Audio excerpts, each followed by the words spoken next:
Backgrounds, traits, skills, perks, and flaws. There is a lot of RPG elements and mechanics to keep track of in the Outer Worlds 2, and I've finished the game so I can help you make the best character on your first go round and talk about which decision I wish I actually changed. Let's go! I'd love to know in the comments what your character is. Tell me what their background, their traits, their perks, and a little about like their role play. I would love to hear about them. Let's start with the background. This is the first decision you make in character creation after picking your appearance. What this does is determine your past before the events of the game. You're always going to be a member of the Earth Directorate, but what you were doing before that point is what this decision determines. Now, relatively speaking, it's very light in terms of actual role play elements that this directly affects. A lot of these background decisions will come up in dialogue, mostly as flavor text. There is the occasional like object check, which just for clarity here, I'll say a dialogue check is when you're in a dialogue conversation, and an object check is when you interact with an object and make a decision from there. So just for clarity, I'm going to use those terms a lot throughout this video so you know what the difference is. Now, there are 6 options to pick from here. Now, they mostly are flavor text. There is, as mentioned, a couple of times that they might come out outside of that, but for the most part here, not picking the right option here or something isn't necessarily going to affect anything beyond the role play that you might want your character to actually play as. So I won't go over these in depth because it is just a lot of that flavor text, and you can kind of read them as part of that character creation and see exactly what, you know, that character role will be. Something I do want to mention here though is that as soon as you finish that initial tutorial mission, you can actually respec and change your starting trait and your starting specialized skills. You cannot change your background as part of that respec process. So you want to make sure you're getting this decision right, as this is the only one that you can't actually change beyond that initial decision point. All right, let's talk about traits. This is a really important one that comes up extremely often in dialogue as well as those object checks throughout the game. Traits are essentially a defining characteristic of your character that will give you some sort of a combat buff, typically, depending on a couple of other options, as well as appear in these object and dialogue checks, depending on the option you pick. Now, something to note is that you can actually take 2 of these traits, but if you do, you have to take a negative trait as well, and we'll talk about those negative traits and which ones are actually the best towards the end. So, Brawny is the first of these. Now, you're able to perform great feats of strength in combat. You're an unstoppable force. So in combat, this gives you a sliding or sprinting into hostiles will knock them down.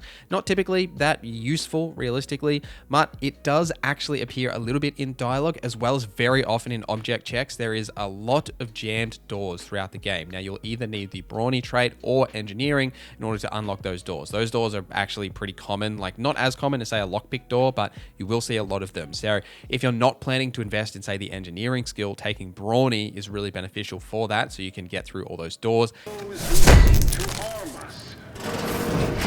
As well as say if you're playing a melee build, right? Like definitely an option to pick for those. Brilliant is next. You're intelligent, able to more easily solve problems and pick up new skills. During skill selection, you can specialize in 1 additional skill. Specialized skills start with 2 points, and specialized skills, you can actually level them up past what your level is at that time. So say for example, if you're level 4, you'll be able to get that skill above level 4 if it's a specialized skill. Now, something to note is that that specific like outcome of being able to specialize in skills, get them above your current level, very rarely actually matters, only really matters in the early game. So if you're taking Brilliant specifically for that, it's maybe not the option that I would be picking it for. It does come up in dialogue checks occasionally, sometimes in object checks, but it was actually one of the traits that I picked on my first playthrough. And I kind of wish I didn't, because it didn't really come up as much as I thought it would, especially if you're investing in say some of the more, you know, brilliant skills like medic or science or something like that. Often it'll be a Brilliant check or a science check, you know, so why are you investing in both, if you know what I mean.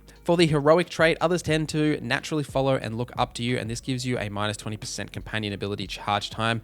This companion ability, look, unless you're really going to do a companion build, I wouldn't be taking this trait because it's not that beneficial. There's just so many other better options that you could consider. Like say, innovative, crafting recipes for ammo, throwables, and resources. Create up to twice as many as those items for the same amount of crafting materials. This actually is an amazing trait because you will run out of ammo, especially in the early game, extremely often, and being able to craft ammo is very important to save yourself the money, so you can actually spend it on something more useful like better gear and unique gear that there's plenty of in the game, which I have a video coming out very soon on all the best uniques you can get at the start of the game. I will link that here once that is out. But this is a great perk because it has such a useful effect, and it does actually come up in some object checks as well when you're interacting with things in the environment, so definitely want to pick up for that.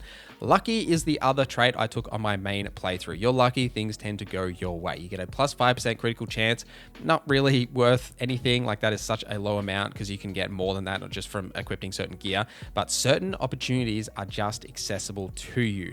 What that means is that occasionally there are things you'll need to interact with and you'll just be able to use your luck to pass them. Like, say for example, if you need to know a passcode to a door or interact with something that you need to press a certain amount of buttons, you can just kind of guess as part of that lucky perk. This does come up relatively often, but maybe not as much as I thought it would. And it's not necessarily allowing you to access anything you wouldn't be able to access otherwise. It just sometimes allows you to skip a puzzle, right? Like, if there's an option where there's a door or something that you might need to figure out what the code is or figure out a puzzle, you can just kind of mash the buttons and figure it out. Like, it helps that way. But ultimately, you know, it's not necessarily something that's going to drastically change your playthrough in any real way. Nimble is mostly for you stealth players out there. It gives you that 25% crouch speed and 25% combat sprint speed. So for melee and for stealth, definitely a good trait to have. Doesn't come up that often that I remember seeing throughout the playthrough, but definitely one that you could grab if you want to play stealth. Same with resilience. So death is prevented for 3 seconds the first time you would have died each combat. This I would not pick up. There is an armor you can get later in the game that essentially does this, but better. Like, it just makes you invincible as long as you don't die from like the radiation, the Zyranium poisoning. So I wouldn't really be interested in grabbing this perk, but you can if you want to. Just wouldn't be the option I would pick. These last two are definitely worthwhile though. So Suave, 10% discount at all vendors, and bounty must be 2 times higher than normal to be seen as an outlaw. Definitely good if you are playing some sort of an evil playthrough, as your reputation with vendors can drastically go down and make things very expensive to buy. But ultimately, witty will outweigh that value, which we'll get to in a second. Now, the 10% discount isn't necessarily that good, as soon as you get out of the tutorial, you get the option to get a flaw called consumerism that actually gives you a 15% vendor price discount, but any items you sell come at a 10% less sell value to those vendors. So there is a trade-off to taking that consumerism flaw, but if you're interested in Suave, I would consider taking that flaw instead because the benefits are quite similar. The last one is Witty. Now, Witty is one that you absolutely should grab for any of the evil playthroughs just to help with your overall faction reputation. So reputation with any faction can never decrease below neutral, preventing any penalties that would be gained from having a negative reputation with a faction, such as vendor surcharges. Definitely worth grabbing for any of those evil playthroughs where you're just essentially going to hate everyone. Unless you do actually want the factions to hate you, then you could go that. Now, if you want to take 2 of these positive traits, you will need to take one of the 3 negative traits. So the first is abrasive. Reputation with any faction can never increase above neutral, preventing any bonuses that would be gained from having a positive reputation with a faction, such as vendor discounts. Dumb is the second one. During skill selection, lock 5 of the 12 available skills. Those skills can never have points added to them. And sickly, you lose 15% base health and 15 toxicity crash threshold, which, if you don't know, that toxicity crash threshold is that like poisoning toxicity bar that you'll see above your healing item that you can only have a certain amount of that will increase when you use that healing item. So it prevents you from using it as much, essentially. Now, between these 3 options, I would definitely suggest to take 2 traits, because why wouldn't you? I took sickly as my negative trait because it's very easy to mitigate that minus 15% base health and that toxicity crash, especially with that armor that we mentioned earlier. Plus there's just straight up armor that gives you 15% base health increase. So you're mitigating that effect very easily. It's just not, giving you a maximum amount of overall health that you have. Plus you can have enemies attack your allies, and there's perks as well that improve your overall health. It's definitely the safest option if you're worried about, say, missing out on content, and playing on the normal difficulty, you'll definitely be fine.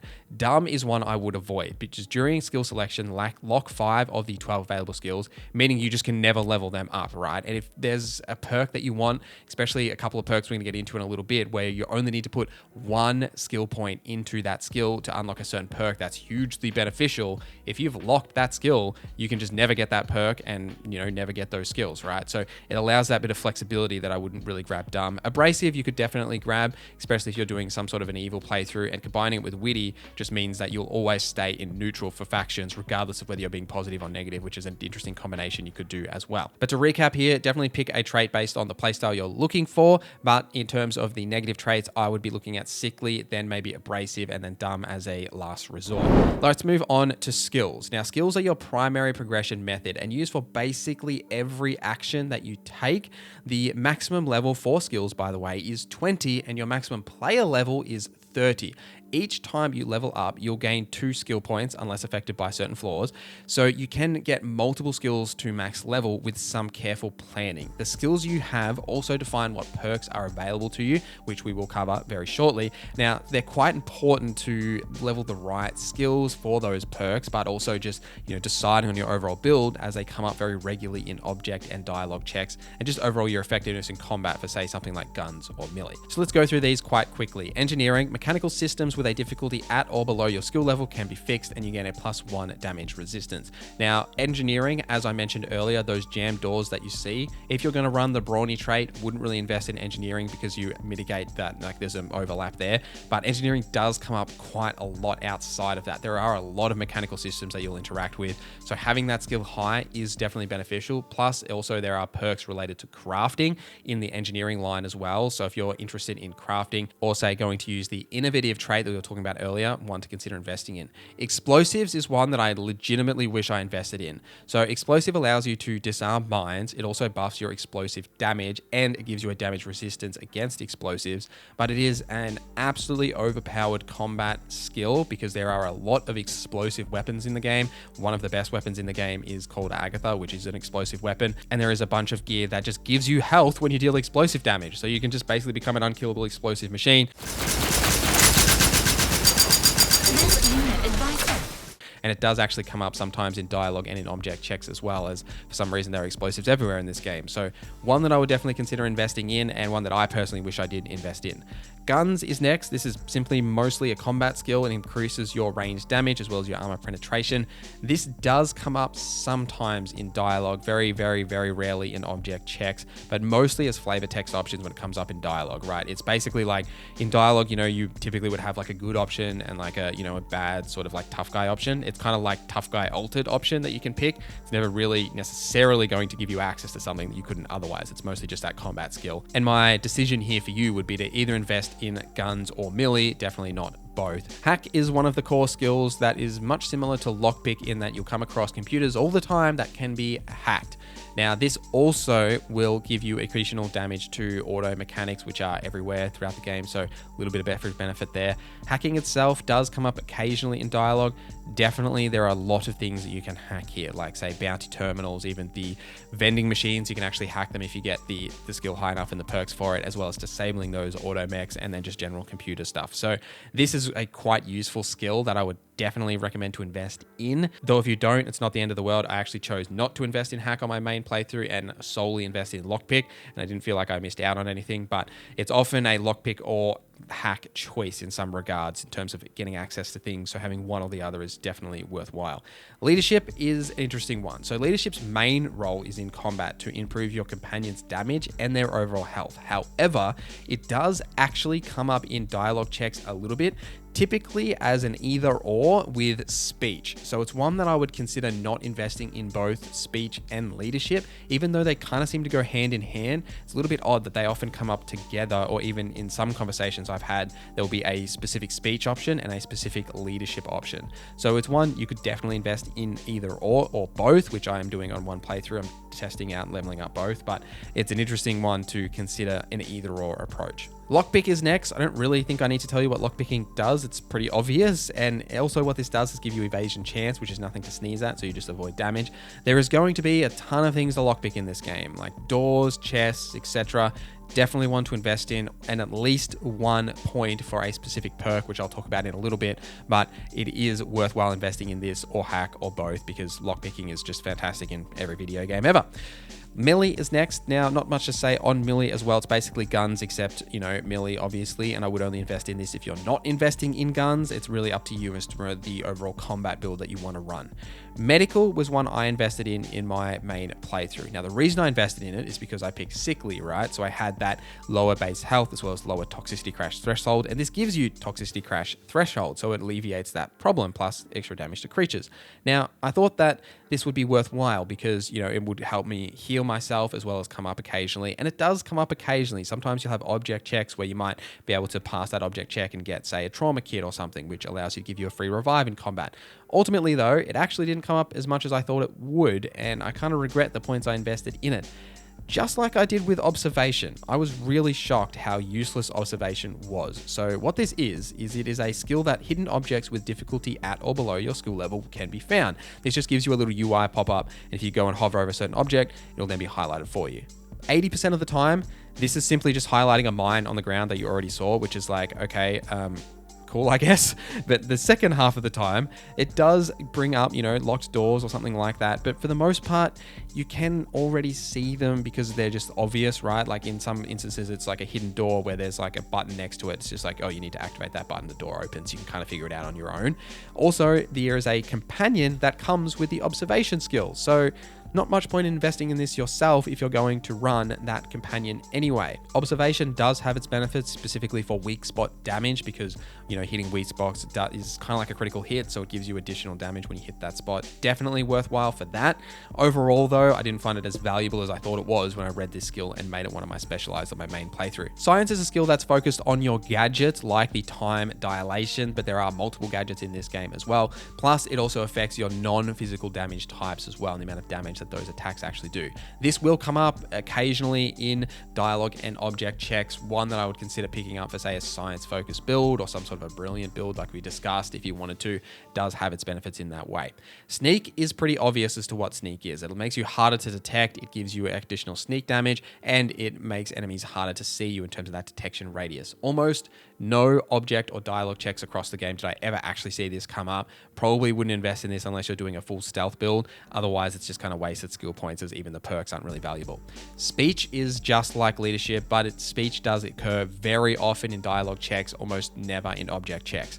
Now, speech itself does also increase your damage to humans. You're gonna fight a lot of humans. For the most part here, it's creatures, humans, or onomechs, and there's a lot of humans, especially in the late game, so having a high speech is really valuable. Plus, it also has one of the best perks in the game that scales your damage based on your speech skill, and there's even gear that scales based on your speech skill as well. So there's a lot of benefits to having a high amount of speech, especially in main quests, and being able to convince the characters not to do something or not to go down a certain route, even with companions as well. A skill that you would want to consider investing in at least for one playthrough, just to see if you can take things a certain way compared to like the standard path the game takes you on. All right, are you still with me? There's a lot more stuff to go through. Hello? Are you still there? Next is perks. Now, there are 90 or almost 90 perks, plus some hidden ones, and we would be here all day if we went through everyone individually. So we're not going to do that, but I will give you some really critical advice here. So in the early levels, before you spend a lot of your skill points, I highly recommend to spend 5 minutes going through and reading all the perks, as all the main perks beyond the hidden ones are available for you to see. Now, you can favorite them, and they'll then appear at the top of that perk list, even for perks you haven't unlocked. This will then help you remember the perks that you're aiming for and the ones that are actually valuable, as there is a lot of stuff in here that's just not really beneficial for certain builds or what you're going for. You can get lost in the weeds a little bit as you level up. Now, some general perks that you should be looking for. One is bullet shield, and then that leads into shrug it off, especially if you took sickly like I did. Bullet shield will give you extra damage resistance as well as 10% base health, alleviating the sickly, but also it does make enemies more likely to attack you. Definitely good for, say, some sort of a melee tank build as well. And then shrug it off is hugely beneficial. So whenever combat starts or a companion is downed, you immediately gain 50% of your max health as temporary health.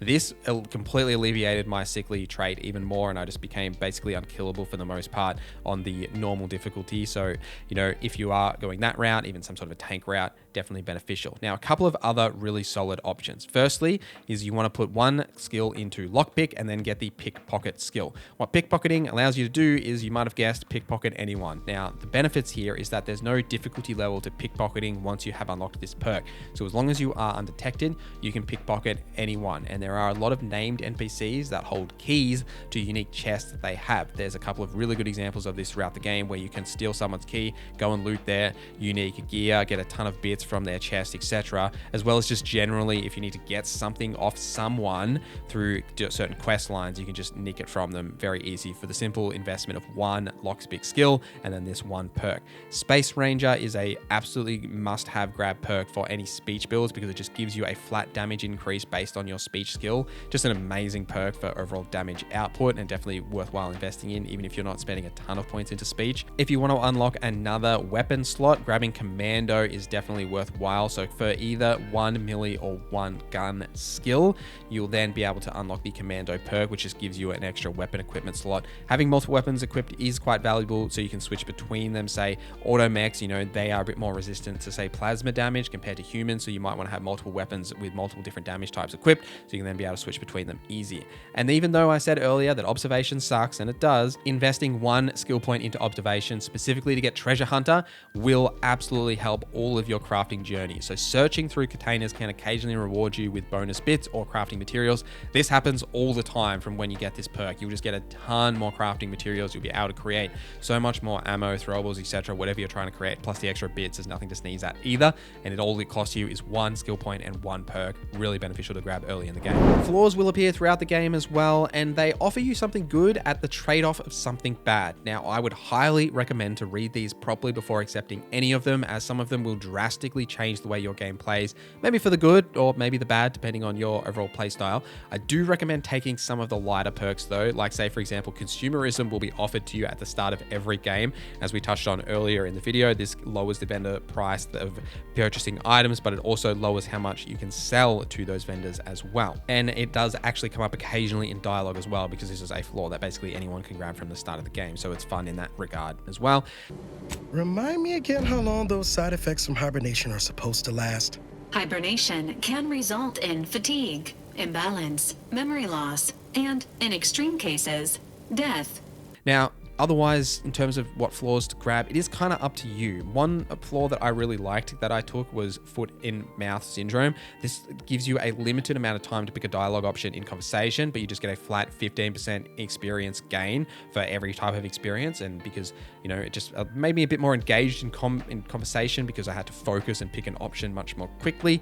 But ultimately, these choices are up to you. There is an achievement for having 3 flaws active, so maybe get to about that 3 level so you can get that achievement if you want, but it is much more of a personal decision. It's a bit hard to say which ones you should and shouldn't take, because there are so many in the game, and it's hard to determine which ones are actually going to get given to you at any certain point. But ultimately, I wouldn't be taking too many of these, as if you have too many, it might actually negatively hamper your experience much more than you might think. But definitely grab a couple of these. Let me know what your character is going to look like in the comments down below as mentioned. But thank you for watching this video till the end. Thank you to our members for supporting the channel. My name is Norza, and I hope you have a great day.